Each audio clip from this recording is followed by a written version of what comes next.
Hey everyone, it's Dare, and today I'm coming to you with a story time video. I've noticed a lot of you really do enjoy hearing me talk about different things that have happened to me in the past and some crazy stories that I have. So I thought I'd sit down today and tell you guys about this crazy thing that happened to me while I was in Miami. Not during the pageant, but after the pageant. Some spicy drama came up. So let's get started. All right. Okay, so, hi. As many of you know, I won the pageant and it was super exciting and beyond everything I could have asked for. It was incredible. But before I'd competed in the pageant, I'd already spoken to a photographer about how I wanted to shoot with him while I was in Miami. So I had already made plans for that Saturday to shoot with him, and he wanted to shoot the entire day. We'd been messaging back and forth, riffing off of each other. We both seemed to have the same ideas about what we wanted to shoot.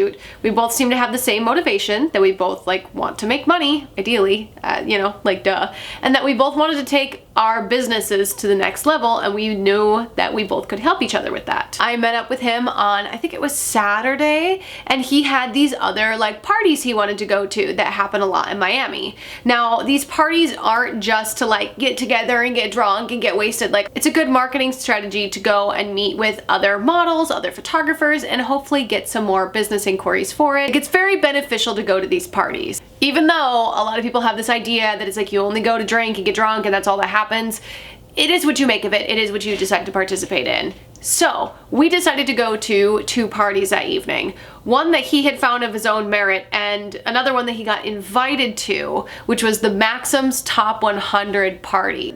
The day before we decided to shoot, I remember messaging him because I found out that there was an audition for girls to walk for this swim line. And I really wanted to walk for a swim designer while in swim week because that's the main idea, and it's something I've always wanted to do. So I told him hey, it'd be really cool is if during our shoot during the day, I go to this casting call, you can come with, film behind the scenes, and then we can go back and shoot at the hotel.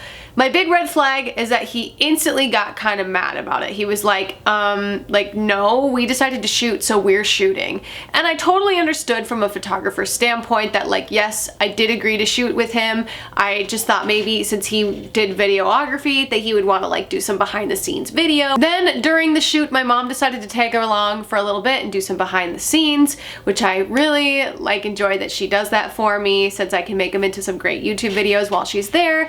And he was totally cool with my mom being there. He was very friendly towards her, and there was no issues at all whatsoever with my mom being around. But I did find it very awkward that he did take his shirt off before my mom and I got up there. So it was very strange, and he had already kind of keyed me into that, being oh yeah, when I shoot I take my shirt off, especially in Miami because it's hot. A lot of photographers get really warm while they're shooting, but they don't just take their clothes off. So that was another big red flag to me, but I still insisted that this guy had good intentions and blah blah. We were shooting for 6 hours that day, essentially, so I decided we should just take a break. We went down to the bar, we had some drinks, we were just chit-chatting, and I noticed that's when he started acting weird. He started getting more flirtatious, I would say. But I was you know what? Let's break this off and let's go get ready for these events that we're going to, and we'll pick up from there. Red flag number 3. Asked if he could shower in my hotel room shower to get ready for this event. Yeah, no.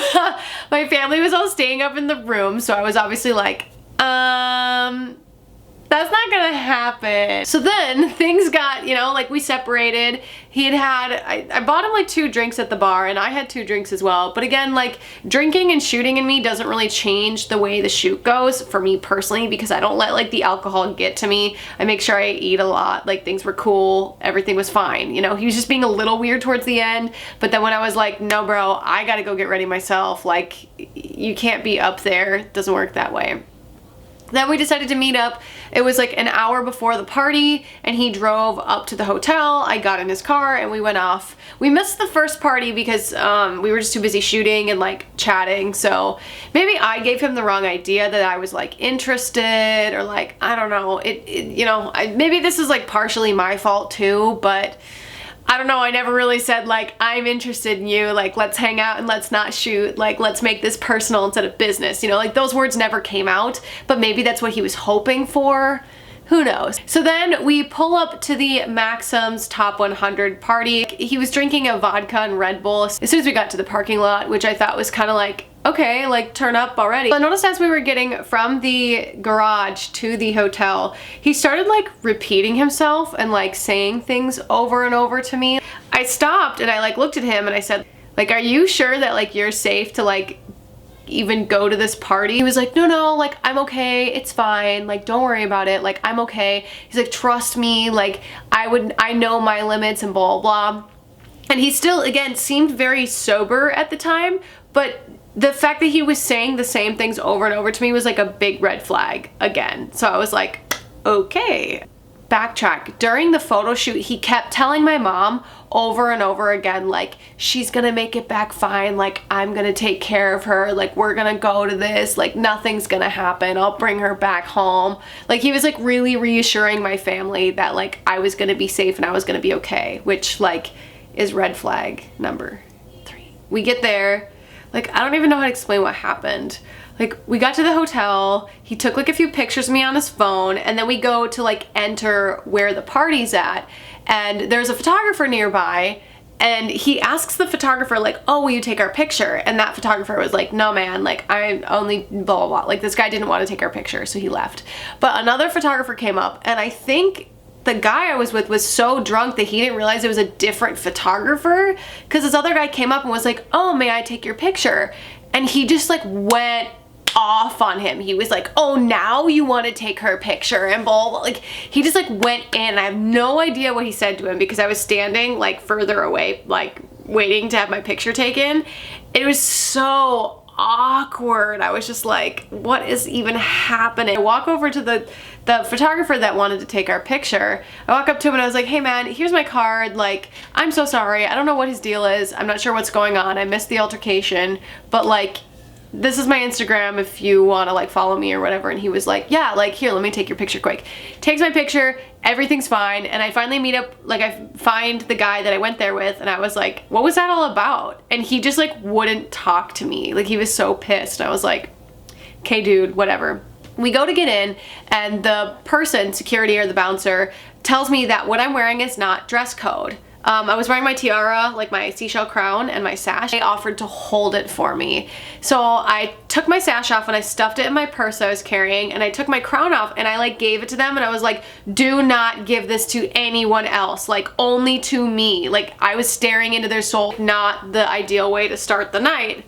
But then like, as we get in there, he keeps asking me like, what's wrong, like over and over and over again. And I keep telling him like, well, I worked so hard for that sash and crown that I just had to hand it over to some strangers to get into a party. Like, you know, like I was not okay with it. He was just like, it's fine, like, do you want to drink? Like, do you want to go here? And he kept just like trying to change the subject. Then the person that is like running the event runs up to me and is like, hey, like, I wanted to give you back your crown, like you can wear it. The guy at the front was just doing his job, like please wear it. Like, this is Miami Swim Week. We're happy that you're here with us, blah, blah, blah. So I got my crown back, which was like very exciting, super happy about that.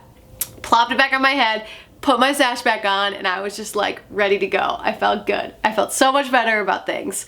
But then this is when the guy I was there with just went like crazy. He was a gremlin that got wet with water and just turned into like that nasty gremlin, because he just went from like super nice, like friendly, cordial dude to like bro at a bar, like trying to pick up hot chicks and like just a hot sloppy mess. We decided to go in and like dance around, and you know me, like I love music, so I'm like dancing and singing along and having a good time.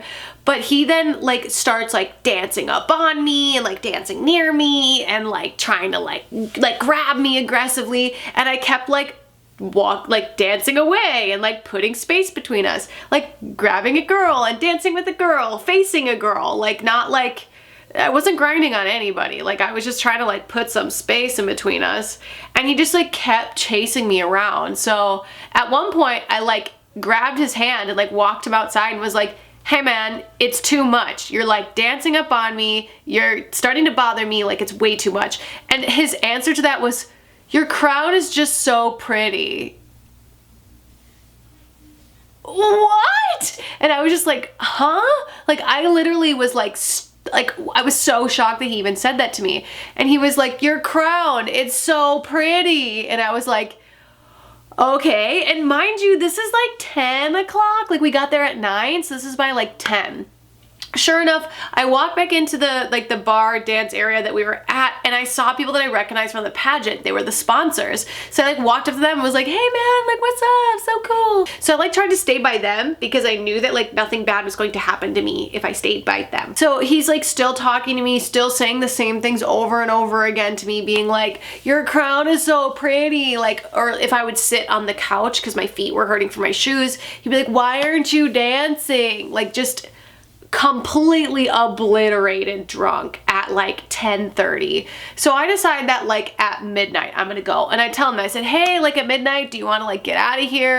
So 12 finally starts to roll around, and I'm like, thank God, finally. So I look at him and I'm like, oh, it's like 11:30, like I'm leaving at 12, like we should go at 12, because he had already had way too much to drink. I figured I would buy us both an Uber, get me back to my hotel, and like I could get him an Uber back to his place. Like I wasn't worried about the money at that point. I was more worried about getting back. Hey, it's 12 o'clock, like are you ready to go? Do you want to pack up your stuff? Like let's go, blah, blah, blah. And he ultimately looks at me and doesn't even blink an eye, and he's like, no. I said, but we talked earlier that I was gonna leave at 12, like, are you ready to go? And he legit was like, I'm staying. And I was like, okay. And I didn't even bat an eye, because at that point, I'd rather go home and take care of myself anyways. Like, I know how to call an Uber, I know how to get my butt out of places. So I legit, when he said, no, I'm staying, I looked at him, didn't even blink, and went, okay, bye, and spun around and said bye to the pageant sponsors and walked out of that party at 12:02. I'm pretty sure. Like, man, it was crazy, because like I let him know, I did all the prep work, and I just knew he wasn't driving me home because he seemed obliteratedly drunk. So I pulled up my phone, called an Uber, and like the lady who picked up couldn't find me. So for at least like not even 10 seconds, like it was so quick that I legit was like on the phone with the stranger trying to have her pick me up while there was a stranger in there that drove me here super drunk. Like I legit felt like I was stranded in Miami. I was like, how am I gonna get home? Like how am I gonna make it if I can't even tell this person where I'm at, what's going on? And luckily, I got on the phone with her. She said she like didn't know where I was. So I tried to explain to her. I told her like, hey, I'm alone. I'm standing outside like this hotel. I'm wearing this. I'm very easy to identify. And like those 10 seconds where she was like, man, I can't find you, I legit like died on the inside. But not even like I said, 10 seconds later, she was like, oh wait, I know where you're at. I think I see you. I said, oh, will you stick your hand outside of your car and wave? So she rolled down her window and stuck her hand out. So I knew that that was the person. So I walked up, had her say my name before I got in the car, and she drove me back to my hotel. But it was such a crazy story, and I know like saying like stranded in Miami is like the thumbnail is like really dramatic, but that's legit like how I felt. Like when I went to leave, I was like, okay, hopefully Uber works, and hopefully I can get a ride, and hopefully I can get back to my hotel room. So for any of you ladies out there, if at any point you feel uncomfortable, like I should have left sooner, honestly, staying there till 12. I had a good time, I stayed at the party, but I could have left sooner if it was that big of a deal, but I didn't. It wasn't that big of a deal. But if you ever feel unsafe in any way, shape, or form, please download the Uber app. Please find yourself a way out. No, this isn't sponsored by them. Just keep yourself safe, you know, like protect yourself, you know. Again, like a lot of you are probably gonna sit here and be like, well, you probably shouldn't have gone out with a stranger to begin with. I'd had multiple conversations with this guy. Everything seemed good, everything seemed kosher, like it didn't seem like anything was gonna go wrong. And sometimes that's how it is. Sometimes people can like put on an act and, you know, like pretend like they're normal, and then like, whoop, they just wanna get in your pants. So yeah, just be safe, have Uber on your phone. Thank you guys so much for watching this video. Luckily I wasn't stranded in Miami. I'm back in Orlando now, heading to California in a few days.